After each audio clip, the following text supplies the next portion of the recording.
시청자와 함께 만들어가는 시민데스크. 온라인으로 진행된 이번 11월 시청자위원회에서는 지난달 고 노태우 씨 연결식을 생중계로 전한 YTN 방송이 주요 안건으로 다뤄졌는데요. 이 밖에도 대선 경선 열기가 뜨거워진 가운데 언론의 민감한 반응을 보이는 대선 관계자들의 소식, 그리고 시청자 수준을 고려한 맞춤형 경제 보도를 바란다는 시청자위원회 제언까지 들어봅니다. 시청자 브리핑 시시콜콜 위클리픽, 부족함 없는 방송을 위한 그날까지 시청자 의견에 YTN이 응답합니다.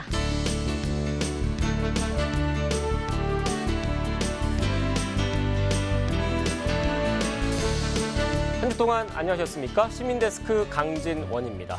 개인정보보호위원회가 개인정보 유출 여부를 손쉽게 확인할 수 있는 털린 내 정보 찾기 사이트 운영을 시작합니다. 해당 사이트에선 평소 자주 사용하는 계정이 온라인에서 불법으로 유통되진 않았는지 유출 이력을 조회해 볼 수 있다고 합니다. 또 유출이 확인될 경우 즉시 비밀번호 변경이 가능하다고 하니까 정보 유출이 걱정되시는 분들께선 지금 바로 확인해 보시기 바랍니다. 오늘 시민데스크는 11월 시청자위원회 소식으로 준비했습니다. 화면으로 만나보시죠.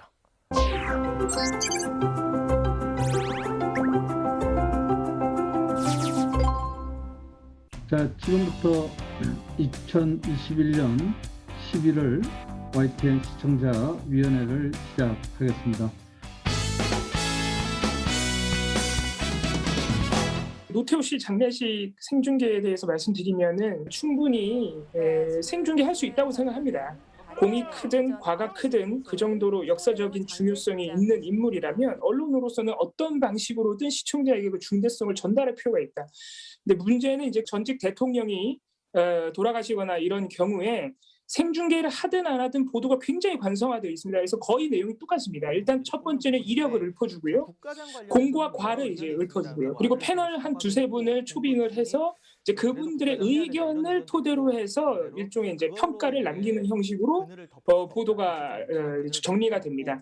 이렇게 전직 대통령과 같은 유력 인사가 사망했을 때도 지금같이 관성적으로 단순히 공과 과를 나열하는 수준을 넘어서 이렇게 명확한 기준을 세워서 누구를 위한 정치인이었느냐, 이렇게 시민들에게 조금 더 직접적이고 유의미한 정보를 전달할 수 있게 보도를 한다면 노태우 씨 생중계를 할 때도 당연히 공보다는 과가 크게 평가되어서 더 구체적인 정보를 시청자에게 전달할 수 있을 것이고요. 생중계를 하더라도 사실 지금보다 훨씬 질 좋은 보도가 될 수 있고 문제가 되지 않을 것이다, 이렇게 생각을 합니다.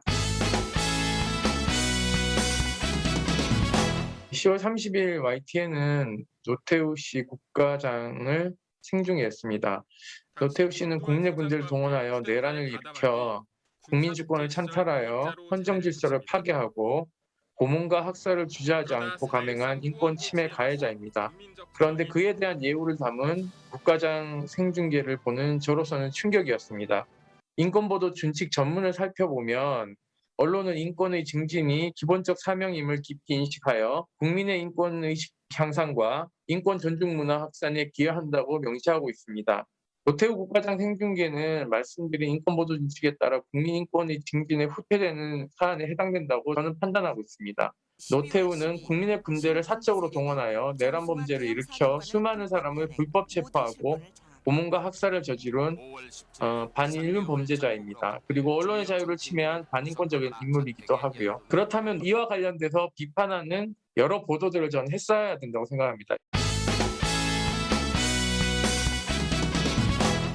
전두환 노태우의 경우 반란 수계, 반란 모의 참여, 상관 살해, 초병 살해, 내란 목적 살인 등의 입에 담을 수 없는, 상상할 수도 없는 범죄를 저지른 범죄자로 우리 역사에 의해서 판단을 받은 사람들입니다. 과거 엄혹했던 군부 독재 시절 광주 시민을 폭도로 매도하고 땡전 뉴스로 상징되는 한국 언론의 흑역사를 고려한다면 이들의 죽음 앞에 추모 광경을 연출하고 생중계를 하는 것은 그 시절을 살아갔던 사람들의 상처를 후벼파는 일이라고 생각이 되고요. 아직도 극소수이기는 하지만 그 시절의 역사를 왜곡해서 군부 독재를 미화하는 자들이 있는 점을 고려하면 이번 노태우 장례 생중계 보도는 무척 아쉬운 부분이라고 하겠습니다. 물론 YTN이 군부 독재 시절에 존재했던 언론사는 아니지만 그 시절의 언론의 행태를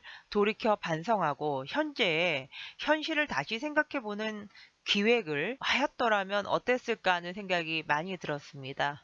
아시겠지만 저희도 상당히 많은 내부적으로 고민이 있었습니다. 그리고 분명히 이 국가장의 부적절성에 대한 비판적인 시각도 있다는 것도 잘 알고 있었고요. 하지만 뭐 보도 전문 채널로서 그 27일로 기억하고 있습니다만 정부가 고심 끝에 국무회의를 통해서 국가장을 치르기로 결정한 상태에서 과연 이것을 무시하는, 그러니까 완전히 포기하는 게 이제 바람직하느냐에 대한 고민 끝에 결국은 좀 최소화된 형태로라도 진행하는 게 낫겠다라는 내부적인 판단이 있었고요. 그래서 제 기억에 아마 11분 정도 했고, 더군다나 그 김부겸 국무총리가 조사를 통해서 그 지금 노태우 씨의 그 역사적 과오, 그리고 5.18 희생자들에 대해서 직접적으로 사과하지 않은 부분들에 대해서 정확히 지적을 하고 또 진상 규명이 필요하다는 점을 역설한다는 내용이 일단 그런 내용이 담길 것이라는 상황도 사전에 파악이 됐고요. 사실 뭐 제가 여기서 일일이 열거하기는 좀 어렵습니다만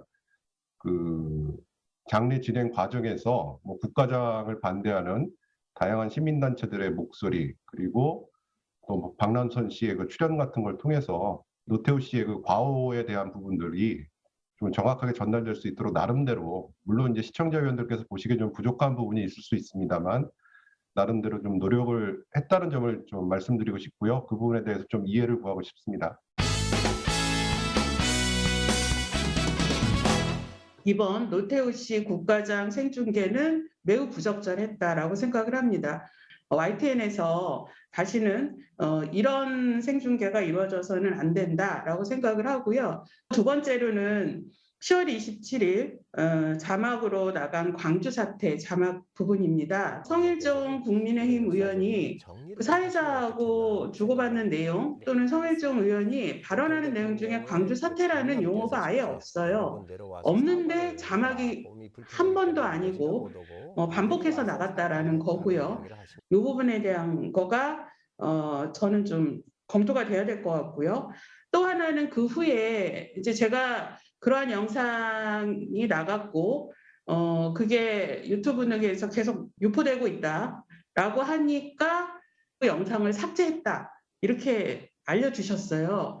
근데 저는 이 일방적인 영상 삭제도 이것도 좀 문제다라고 생각을 합니다. 그러니까 문제가 있는 자막이 있거나 내용이 있으면 그에 대한 설명을 하고 또는 왜 삭제하는지 왜 수정하는지의 기록을 남기고 삭제가 돼야 되는데 그냥 삭제하고 조치됐다 이렇게 생각한다는 거는 올바른 사후 조치가 아니다라고 생각을 합니다. 자막이 광주 사태로 잘못 나간 부분은 뭐 변명의 여지가 없는 저희 내부 시스템의 오류였고요. 실수였습니다. 말씀 주신 걸 계기로 해서 다시 한번 편집 에디터를 통해서 내부 그 출연 원고의 교정과 그것을 공유하는 시스템에 대한 점검을 했고 다시 한번 매뉴얼을 만들어서 공유를 했습니다. 광주 사태 자막 관련 그 삭제 설명이 좀 부족했다라고 좀 말씀하셨는데 전달 받고 나서 보도국장을 통해서 바로 경위 파악을 해서 설명드리고 그리고 보도국장 통해서 또 그 동영상을 인터넷에 삭제를 했는데 삭제가 사실은 언론사에서 취할 수 있는 가장 적극적인 조치 중에 하나입니다. 그거를 저희가 뭐 그 인지 즉시 삭제했기 때문에 저희가 뭐 이걸 은폐하거나 뭐 아니면 뭐 숨기려나 뭐 그런 의도 같은 건 전혀 없었고요.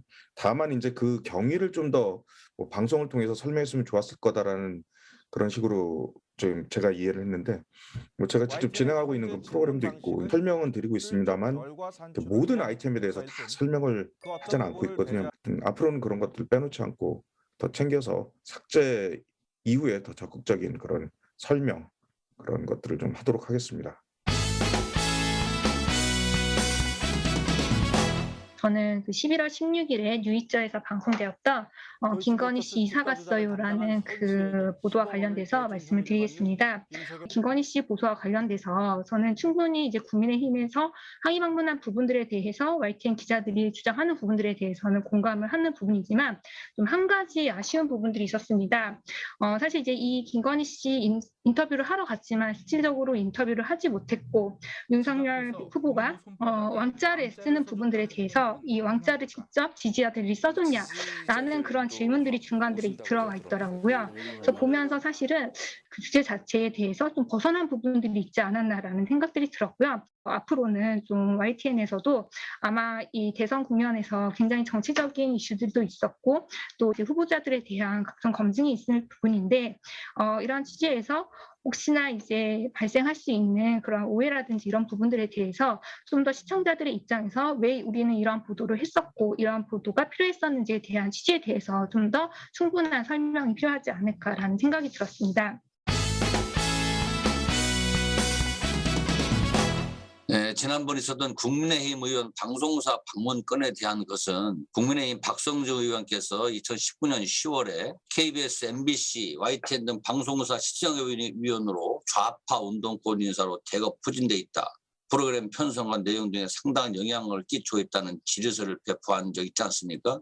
이에 대해서 저희 YTN 시청자위원회 및 YTN에서는 좀 해명해라 하는 그 성명서를 발표한 적도 있는데 이에 대한 어떤 국민의힘 박성중 의원은 공식적으로 어떤 대응 조치가 저는 없었던 걸로 판단이 됩니다. YTN이 편파 보도를 하지 않음에도 불구하고 뭐 여러 가지 언론에서 평가하듯이 중립적으로 진실을 보도하는 그런 평가를 받고 있음에도 불구하고 편파적인 방송을 하고 또 KBS, MBC, YTN 등 방송사 시청자위원회를 폄하하는 그런 발언을 해온 것에 대해서 시청자위원회 입장이나 우리 YTN 입장에서 공식적으로 좀 의견을 표현하고 사과를 좀 요구할 필요가 있다고 생각합니다.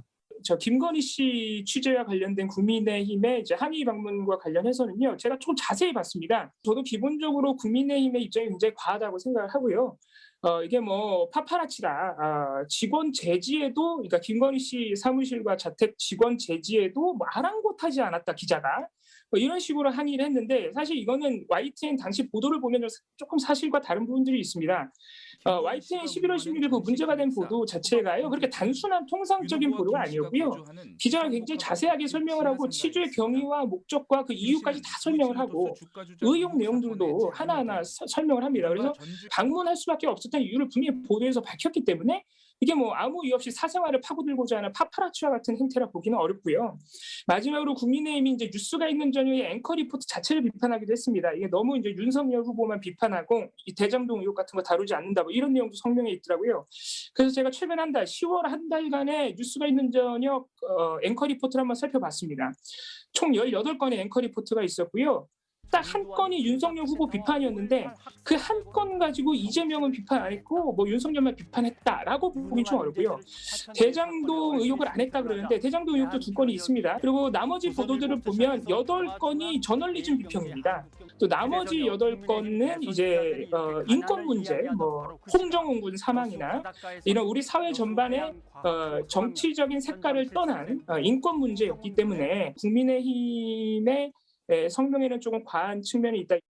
국민의힘 과방위 의원들은 국민의힘 대선 후보를 보호하기 위한 목적으로 언론사에 항의 방문을 한 것으로 보이는데 이러한 국회의원들의 긴급한 권한 행사는 사회적 소수자나 약자를 위한 것이 아니고 단순히 공인인 대선 후보 또는 대선 후보의 가족들의 의혹 제기 자체를 막으려는 목적으로밖에는 해석되지 않는 점에서 유감을 표명하지 않을 도리가 없습니다. 그리고 좀 더 정확한 정보와 의혹에 대한 해명을 알아야 하는 국민들의 알 권리를 침해하는 부분이 매우 큽니다. 그래서 이러한 행위에 대해서 좀 더 명확한 유감 표명들이 이루어져야 한다라고 생각이 됩니다. 김건희 씨 취재에 대해서 좀 말씀을 드리면 그 당일이 그날 도이치모터스 권오수 회장에 대한 구속영장이 청구된 날이었습니다. 그래서 김건희 씨 입장을 듣는 건 어찌 보면 기자로서 언론인으로서 당연히 해야 될 과정이었고요. 그래서 여러 차례 저희가 그 윤석열 캠프 측에 국민의힘 측의 입장을 요청했습니다만 거절당한 상태였습니다. 그래서 당연히 저희로서는 현장에 가서 직접 입장을 들어야 된다고 판단을 했고 저희는 지금도 그 취재와 그리고 아이템에 대해서는 문제가 없다라고 생각합니다. 그리고 잠시 그 가보니 아이템에 대해서 좀 말씀을 드리면 기본적으로 그 아이템 자체가 현장을 직접 찾아가고 취재하는 과정을 보여주는 아이템입니다. 유튜브에서도 그런 식의 1인 미디어들이 찾아가는 과정을 보여주는 것 자체에 대해서 많은 시청자들이라든지 언론 수용자들이 굉장히 환호하고 있거든요. 그래서 그런 걸 어느 정도 좀 가지고 와서 실제 정통 저널리즘에서도 이걸 접목시킬 수 있다라는, 그리고 또 나름 긍정적이고 성공적이었다라고 자평을 하고 있기 때문에 그런 형태의 저널리즘이어서 사실은 현장을 보면서 저희가 찾아갔고, 또 그 리포트를 보시면 아시겠습니다만 저희가 왜 찾아가는 건지, 그리고 그 과정에서 어떻게 접촉을 했고 어떤 의문점, 어떤 것들을 지적했는지를 보시면 아실 것 같습니다. 다만 그 선거절이 달아오르고 있는 상황이기 때문에 저희도 좀 더 자성하고 돌아보면서 균형감 있는 보도와 제작을 위해서 더 노력하겠습니다만, 이런 식의 외부의 압박에 저희가 위축되거나 비판 정신을 꺾을 생각은 조금 더 없다는 말씀 다시 한번 강조드리도록 하겠습니다. 저는 조금 더 경제 뉴스에 포커스를 해서 그 경제 뉴스 관련한 그 팩트 체크 역량이 좀 더 YTN에서 강화될 필요가 있다, 뭐 이런 말씀을 좀 드리려고 합니다. 하나 예를 들자면 최근에 그 기획재정부에서 종부세 대상이 전 국민의 1.7%밖에 안 된다 하는 그냥 누가 생각해도 기이한 통계를 발표를 했는데요. 이게 뭐 얼마나 급한 내용이고 새로운 뉴스라고 판단했었는지는 모르겠습니다만은, 과연 시청자 관점에서 고민하는 언론사라면, 또 우리 시청자 관점을 고민하는 YTN이라면 한 번쯤은 그 숫자가 어떻게 계산된 것이고 실제 그러한 부담을 체감하는 국민의 비중은 어떤지에 대해서도 한 번 더 생각해보고 알리는 것이 바람직한 것이 아닌가 하는 생각을 해봤습니다. 그래서 좀 더 이제 보도 내용을 보다 분석적으로 만들 수 있는 노하우 등을 전수하거나 그런 공유하는 시스템을 좀 만들어내는 게 필요하다는 제안을 드립니다. 예를 들어서 오늘 이제 한국은행에서 가계부채 통계가 발표되는데 매번 정기적으로 발표가 되는 거죠. 근데 뭐 YTN을 비롯한 모든 언론사가 사상 최대의 가계부채가 발표가 됐다, 이런 표현을 사용하고 있습니다. 물론 이게 틀린 보도는 아니죠. 그러나 또 새로운 뉴스도 아닙니다. 오히려 증가세에 대해서 어떤 부분에서 그러한 문제가 발생을 했는지, 최근에는 과거와 달리 어떤 그 대출이 더 많이 늘어나서 지금 현재의 문제를 계속 지속시키고 있는지, 이런 의미를 전달하는 것이 중요한 시점입니다. 방송사 안에서 그 경제부서가 그런 부분에 관해서, 그러니까 어떤 아까 말씀하신 장기적인 노하우의 축적을 통한 궁극적으로 뭐 전문 기자의 육성까지도 이어질 수 있을 텐데, 그런 시스템이 가장 지금 잘 안 돼 있는 분야가 지금 경제 분야고요. 그러다 보니까 말씀 주신 대로 좀 단순 통계에 근거한 좀 자극적인 보도, 아니면 뭐 그 통계 이면에 있는 좀 본질적인 변화들을 쫓아갈 수 있는 보도들이 조금 부족한 게 사실이고요. 일단 말씀 주신 부분을 가슴에 담아두고 좀 더 고민을 계속 해보겠습니다. 게을리하지는 않겠습니다. 최근에 이제 뭐 성범죄라든지 이런 이제 여러 관련된 이제 보도들이 있었는데요. 카톡 계정 뺏기 등 뭐 이런 이제 학교에서의 어떤 학교 폭력과 관련된 부분들에 대해서 딥페이크 기술이 사용되었다. 또 연예인과 관련된 또 각종 디지털 성범죄와 관련돼서 이 딥페이크 기술과 관련된 보도들을 하고 있는데요. 딥페이크라는 부분들을 어떤 불법적인 합성물이라든지 또는 허위 영상물, 이런 부분들에서 보편적으로 사용을 하고 있어서 이 부분에서 좀 더 정확한 그 용어 사용이 필요하지 않을까라는 생각이 들었습니다.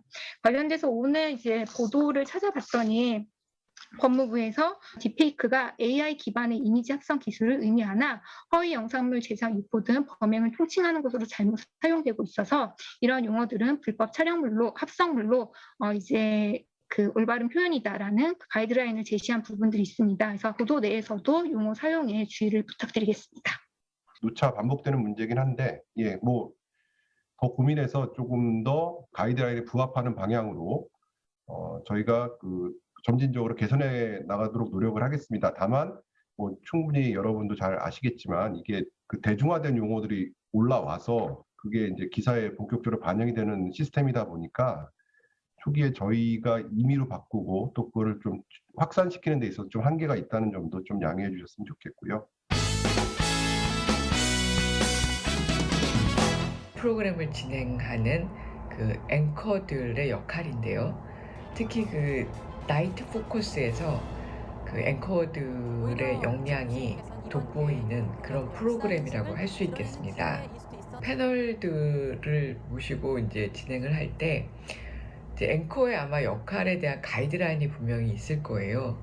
그래서 자기가 어떤 내용에 개입을 해서도 안 되고 또 스스로 평정심을 유지하고 어떤 식으로 유도해서도 안 되고 또 말을 뭐 자르거나 지나치게 개입해서도 안 된다는 그런 다양한 가이드라인들이 있지 않을까 저는 시청자로서 이렇게 항상 생각해 보는데 근데 저희 이광현 앵커는 항상 되게 보면 박력이 있고 과감하게 그 패널들의 토론을 잘 정리하고 또 저희들에게도 깔끔하게 요약해 주시기도 하고 그 방향을 제시하는 그러한 그 적극성을 저는 높이 사고 싶습니다.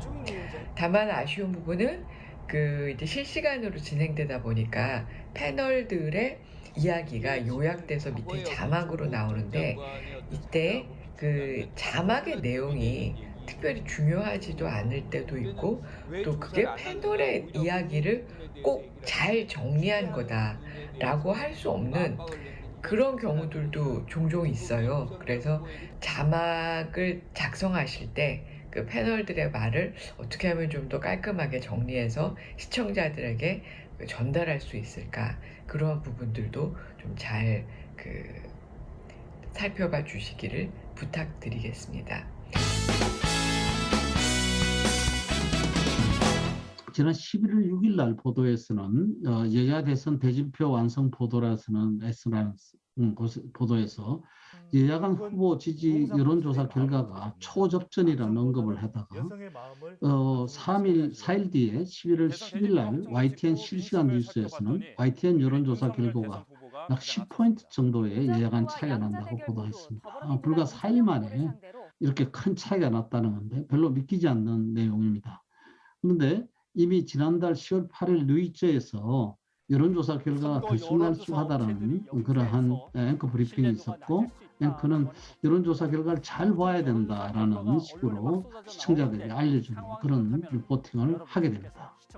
근데 저는 뭐 그런 시청자들에게 알려주시는 일도 중요하겠지만 여론조사 결과들의 트렌드를 보여준다든지 해석을 붙인다든지 그런 일들 좀 해주시면 어떨까라는 그런 생각을 하게 되었습니다. 그다음 마지막인데요. 시사 토크 알고리즘에 대한 지적은 저희들 위원회에서 몇 번 있었습니다. 지적보다는 칭찬이 많았습니다. 아마 새로운 장르를 YTN이 만들어 간다는 점에서 상당히 유익하고 바람직한 일이라는 그런 평가들이 있었는데요. 제가 지난 한 3, 4주 동안에 이 프로그램을 보면서 몇 가지 느낌이 있었습니다. 뭐 대체로 뭐 아쉬운 점인데요. 대선에 관한 이야기가 대부분이었고요. 누가 이길까에 대한 이야기들, 그다음에 정치공학적인 이야기들이 대부분이었습니다. 패널들도 크게 준비를 하지 않는다는 그런 느낌들, 이런 부분들을 느꼈습니다. 아마 정강정책이나 공약사항 이런 부분들이면 훨씬 더 공부를 해오지 않을까, 그런 부분들이 좀 더 생산적이지 않을까라는 그런 생각을 해봤습니다. 그래서 알고리즘 제작진들에게도 이런 생각들이 좀 전해졌어서 고치긴다기보다는 그런 부분들에 대한 고민들 이런 부분들을 해주셨으면 하는 그런 바람입니다. 저희 채널의 속성상 특히 이제 대선이라는 국면까지 따지면 특정사의 여론조사만 인용하는 것도 사실은 적절치 않은 것 같고 그래서 어떻게 기준을 정할까 이 부분은 저희도 내부적으로 좀 고민이 많은 상황입니다. 그래서 조사 주체든 의뢰기관이든 공신력 있는 기관들을 중심으로 정제된 것들을 선별해서 보도하려는 노력은 좀 게을리하지 않겠고요. 동일 여론조사를 가지고 장기적인 추이를 비교해서 볼 수 있게 해서 시청자들의 이해를 돕는 부분에 대해서는 저희도 계속 고민을 해보겠습니다. 알고리즘 관련돼서 말씀하신 것도 저희도 늘 고민입니다. 어떤 패널들의 어떤 정치 공학적인 내용이나 사실은 가십거리에 좀 집중하는 거 아니냐는 늘 고민을 하고 있는데, 다만 이게 녹화 방송이고 아무래도 어떤 시청자에 좀 더 관심 있는 거에 편집을 주로 하다 보니까 공약이나 어떤 정책에 대해서 좀 밀리는 면이 있는데 좀 더 관심을 기울여서 적극적으로 방송에 반영하도록 하겠습니다. 오늘 장시간 동안 고생하셨습니다. 여기서 회의를 모두 마무리하겠습니다. 수고하셨습니다. 고생하셨습니다. 고생하셨습니다.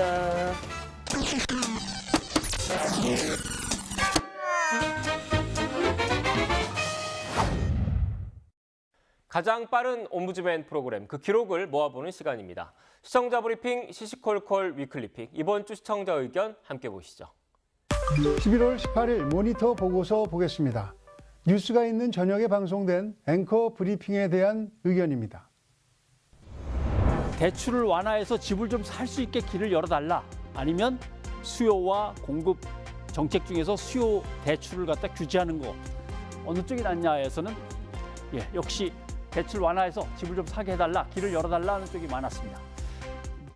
방송에서 보신 것처럼 두 가지 중에 하나를 선택하게 하는 것을 밸런스 게임이라고 합니다. 모니터 보고서는 젊은 세대는 다 아는 말이지만 연령대가 올라가면 모를 수도 있는 말이어서 A냐 B냐 하나를 고르는 밸런스 게임 정도로 밸런스 게임에 대해 간단하게 설명해 줬다면 좋았을 것이라고 적었습니다. 뉴스가 있는 저녁 방송은 두 가지 문항 가운데 하나를 선택하는 것을 통해 청년의 민심을 전하는 보도였습니다. 밸런스 게임을 모르더라도 방송 내용을 이해하는 데에는 불편함이 없었고, 그래서 굳이 밸런스 게임에 대해 따로 설명하지 않았던 것 같습니다. 밸런스 게임은 예능 프로그램에서 시작됐다고 합니다. 둘 중에 무엇을 택할 것이냐 하는 것을 마치 게임처럼 해가는 것을 말합니다. 예를 들어 케첩 바른 핫도그, 머스터드 바른 핫도그 가운데 무엇을 택하겠느냐 하는 식입니다. 모니터 보고서의 지적대로 젊은 세대에게는 익숙할 수 있지만 나이 든 세대에게는 생소한 용어일 수 있다는 점에서 조금 더 친절하게 설명하는 것도 좋을 것 같습니다. 대선을 앞두고 젊은 층을 겨냥한 밸런스 게임도 SNS에 등장하지 않을까 합니다. 야유만 있고 실제 정책은 빠져있는 밸런스 게임보다는 정책도 있고 위트도 있는 밸런스 게임을 보고 싶다는 생각이 듭니다.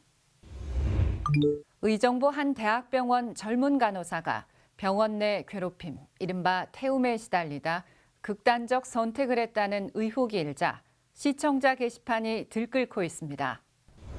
병원 내 집단 괴롭힘, 이른바 태움 피해와 업무 스트레스를 호소하다 극단적 선택을 한 간호사 24살 A씨에 대한 취재가 시작되자 병원 측이 해명에 나선 겁니다.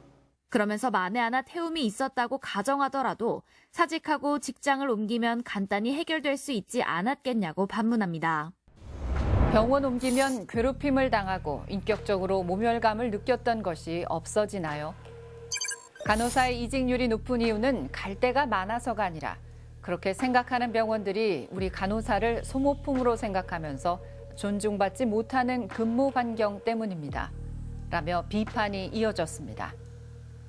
3년 전이죠. 2018년과 19년 연이어 간호사들이 태움에 고통받다 세상을 떠났지만 여전히 달라지지 않은 현실에 분노하며 이제 더 이상의 비극은 막아보자는 의견이 많았습니다.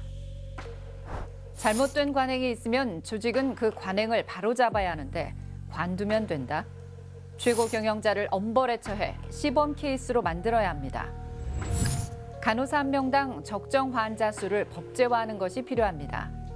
이런 일이 얼마나 더 반복돼야 합니까? 이러고도 의료 선진국? 근본적인 쇄신에 들어갑시다.